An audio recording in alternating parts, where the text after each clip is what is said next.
क्या ऐसी कोई औषध है जो आप पूरे साल भर खा सकते हैं, जो आपके शरीर के सारे धातुओं का पोषण करे, जो स्किन डिजीज, ब्लॉटिंग, पाइल्स, लो डाइजेशन, खांसी, अस्थमा, बुखार, IBS, high uric acid, fatty liver, frequent stones और लगभग सभी बीमारियों से आपको बचाए? तो हाँ, बिल्कुल है। ये औषध है हरितकी यानी हरड़। ये सभी बीमारियों से आपकी रक्षा करती है अगर इसे आप सही तरीके से उपयोग में लाते हैं तो। और इसे सही तरीके से उपयोग लाने का तरीका है ऋतु हरितकी। तो चलिए जानते हैं ऋतु हरितकी के बारे में।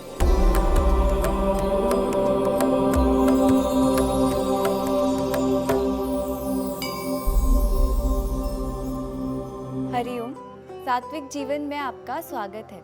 मैं डॉक्टर नेहल शर्मा, सात्विक जीवन के इस पथ पर आपकी सारथी। आयुर्वेद में मनुष्य के स्वास्थ्य को प्रभावित करने वाले सभी भावों के बारे में जानने और समझने के बाद दिनचर्या और ऋतुचर्या बताई गई है। यहाँ तक कि औषधियों का सेवन किस प्रकार से करना है ये भी विस्तार से बताया गया है। ऐसी ही एक औषध है हरितकी। इसके लिए ऋतु हरितकी का वर्णन आयुर्वेदिक संहिताओं में हमें मिलता है। ऋतु हरितकी का मतलब है कि किस मौसम में किस चीज के साथ आपको हरितकी का सेवन करना है जिससे इसके स्वास्थ्यवर्धक लाभ आपको मिल सके। क्योंकि हरितकी एक रसायन है जो रिजुविनेशन का काम करती है। अब हरितकी के जीवनदायी प्रभाव आपको मिल जाए, इसके लिए बारिश के मौसम में हरितकी चूर्ण लेना है आपको सैंधव लवण के साथ। शरद ऋतु में इसे लेना है शर्करा या मिश्री के साथ में।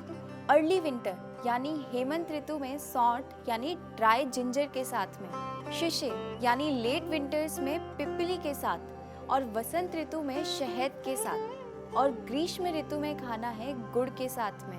अब ऐसा क्यों है और कितनी मात्रा में इसे लेना है, तो इसके लिए ये वीडियो अंत तक आप जरूर देखिए। हरितकी स्वयं होती है रूखापन लाने वाली, पचने में हल्की और तासीर में गर्म। अब देखिए, शिशिर ऋतु यानी लेट विंटर्स, ये समय होता है मिड जनवरी से मिड मार्च तक का। इस ऋतु में बादल, हवा और बारिश के कारण वातावरण ठंडा और रूखा हो जाता है। व्यक्ति की शक्ति स्वाभाविक रूप से इस समय उच्च स्तर की होती है और आपका डाइजेशन इस समय सबसे अच्छा होता है। और कफ दोष का भी इस ऋतु के दौरान शरीर में धीरे धीरे संचय होता है।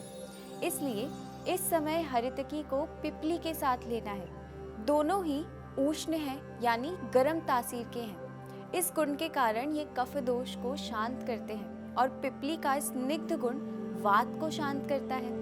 हरितकी और पिपली दोनों में ही कायाकल्प यानी रिजुविनेशन करने वाले गुण होते हैं।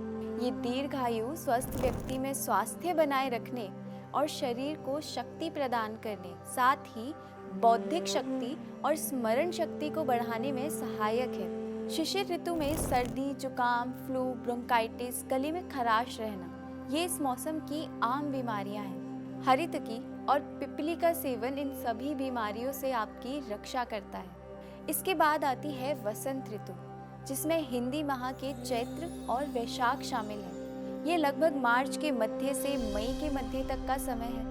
इस समय प्रकृति का कायाकल्प होता है। इस समय में वातावरण सुहाना और शांत रहता है।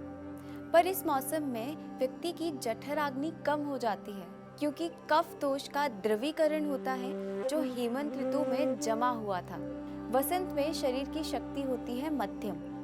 ऋतु हरितकी के अनुसार वसंत ऋतु में हरितकी को शहद के साथ में लेना है। मधु में ग्राही गुण होते हैं यानी नमी को सोखने की क्षमता। इसमें दीपन गुण होते हैं यानी ये अग्नि को बढ़ाता है। व्रण रोपक गुण होते हैं, रोचक गुण होते हैं जो आपकी भूख को बढ़ाते हैं। और हरितकी में लघु यानी पचने में हल्का, रूखापन लाने वाला और उष्ण गुण है जो कफ दोष का शमन करते हैं। और वसंत ऋतु के सामान्य रोग जैसे asthma, flu, gastroenteritis, sore throat, allergic conjunctivitis, इन सब से बचाते हैं जो मुख्य रूप से कफ प्रकोप के कारण ही होते हैं। फिर ग्रीष्म ऋतु जो हिंदी माह के ज्येष्ठ और आषाढ़ माह में आते हैं। लगभग मध्य मई से मध्य जुलाई तक का ये समय है। इस समय मौसम बहुत गर्म और रूखा होता है क्योंकि सूर्य की तेज और भेदने वाली किरणें धरती की सारी नमी को सोख लेती हैं, जिससे व्यक्ति की शक्ति भी कम हो जाती है। इस मौसम में पित्त दोष बढ़ जाता है और वातावरण की गर्मी से हमारी जठर अग्नि कम हो जाती है। इस समय डिहाइड्रेशन, हीट स्ट्रोक, दस्त लगना, टाइफाइड होना, सनबर्न होना, ये सारी बहुत आम बीमारियां हैं। ये बीमारियां मुख्य रूप से पित्त दोष के कारण होती हैं। इस समय में गुड़ के साथ में हरितकी को खाना चाहिए। गुड़ पुराना होना चाहिए क्योंकि केवल इसी गुड़ में पित्त और वात को शांत करने वाले गुण होते हैं। साथ ही ऐसा गुड़ आपकी पाचक अग्नि को बढ़ाता है और हीमोग्लोबिन को भी बढ़ाने में मदद करता है और मूत्र शोधन का कार्य करता है। इसके बाद वर्षा ऋतु, जो हिंदी माह के श्रावण और भाद्रपद में आती है, लगभग जुलाई के मध्य से सितंबर के मध्य तक की अवधि है। इसमें जठर अग्नि पहले से ही कम अवस्था में होती है और ऋतु हरितकी के अनुसार इस मौसम में हरितकी को सैंधव लवण के साथ में लेना चाहिए।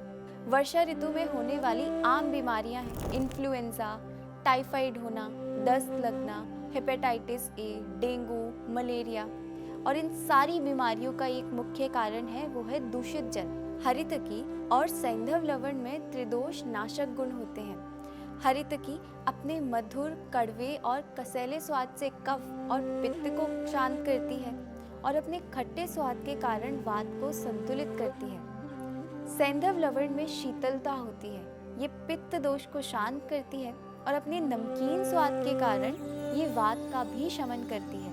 और सैंधव लवण द्वारा छाती में जमाव से राहत मिलती है, इसलिए ये कफ दोष को भी शांत करता है। तो वर्षा ऋतु के लिए हरितकी और सैंधव लवण एक बहुत उत्तम संयोजन है। इसके बाद शरद ऋतु, जो हिंदी माह के अश्विन और कार्तिक माह में आती है, ये लगभग मध्य सितंबर से मध्य नवंबर तक का समय है। इस समय हमारा शरीर, जो बारिश और ठंडे वातावरण का अभ्यस्त था, अचानक से सूर्य की किरणों के संपर्क में आने से शरद ऋतु में पित्त दोष बढ़ जाता है।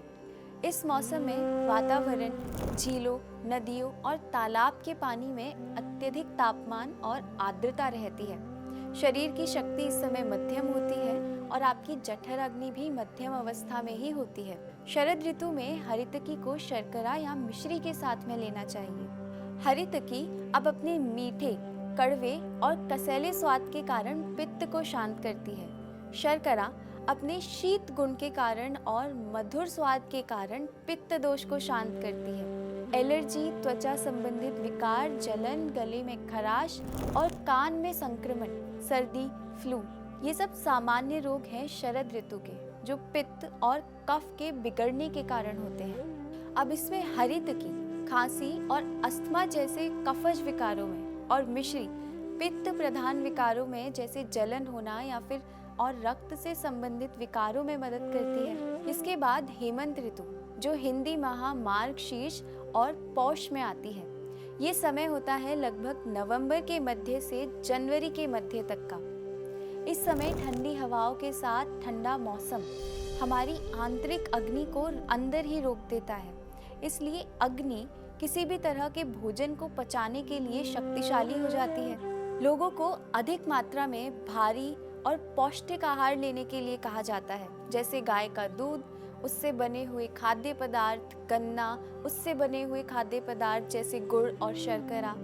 यदि लोग भारी और पौष्टिक आहार का पालन नहीं करते तो इस समय प्रबल जठराग्नि हमारे शरीर को प्रभावित करती है और धातुओं का शोषण करने लगती है। इस समय हरितकी को शुंठी के साथ में लिया जाता है। शुंठी यानी ड्राई जिंजर। इस ऋतु के दौरान ठंडे मौसम के कारण वात पहले से बढ़ी हुई होती है। हरितकी और शुंठी दोनों ही गर्म तासीर वाली होती हैं और स्वाद में मीठी होती हैं, जो वात दोष को संतुलित करने में मदद करती है। इस ऋतु के रोग अगर देखें तो मुख्य रूप से वात और कफ दोष के कारण होते हैं, जैसे जुकाम लगना, गले में दर्द होना, गठिया का दर्द बढ़ जाना, त्वचा का रूखा होना, फटना, अस्थमा होना, ब्रोंकाइटिस होना, माइग्रेन होना, जोड़ों में दर्द होना। हरितकी और सौंठ, इन दोनों औषधियों का मिश्रण इन कफज और वातज विकारों में लाभकारी होता है। चरक संहिता के ग्रंथ में आचार्य ने स्पष्ट रूप से उन खाद्य पदार्थों के बारे में हमें बताया है जिनका व्यक्ति अपने दैनिक जीवन में नियमित रूप से पालन कर सकते हैं। हरितकी उन्हीं खाद्य पदार्थों में से एक है जिनका आपको नियमित रूप से सेवन करना चाहिए। बस कुछ अवस्थाओं में हरितकी का सेवन नहीं किया जाता, जिन्हें ध्यान में रखना है। बहुत लंबे समय से अगर किसी को अजीर्ण है यानी भोजन नहीं पचता या क्रोनिक कॉन्स्टिपेशन रहता है, जो बहुत अधिक मसालेदार भोजन करते हैं, जिनका वजन बहुत कम है, BMI बॉडी मास इंडेक्स बहुत कम है, जिनमें बिल्कुल ताकत नहीं है, जो अल्कोहल का सेवन करते हैं या जिन्हें हीट स्ट्रोक हो गया है, या जिस समय आपको बहुत अधिक प्यास लगी है और भूख लगी है, तो इस अवस्था में हरितकी का सेवन बिल्कुल भी नहीं करना है। अगर आपको हमारा ये वीडियो पसंद आया हो तो इसे लाइक और शेयर ज़रूर करें, हमारे चैनल को सब्सक्राइब करें, और अगर आपके पास कोई सवाल या सुझाव हो तो हमें कमेंट करके ज़रूर बताइए। हम आपके सभी विचारों का स्वागत करते हैं। धन्यवाद। मिलते हैं हमारी अगली वीडियो में। हरि ओम तत्सत।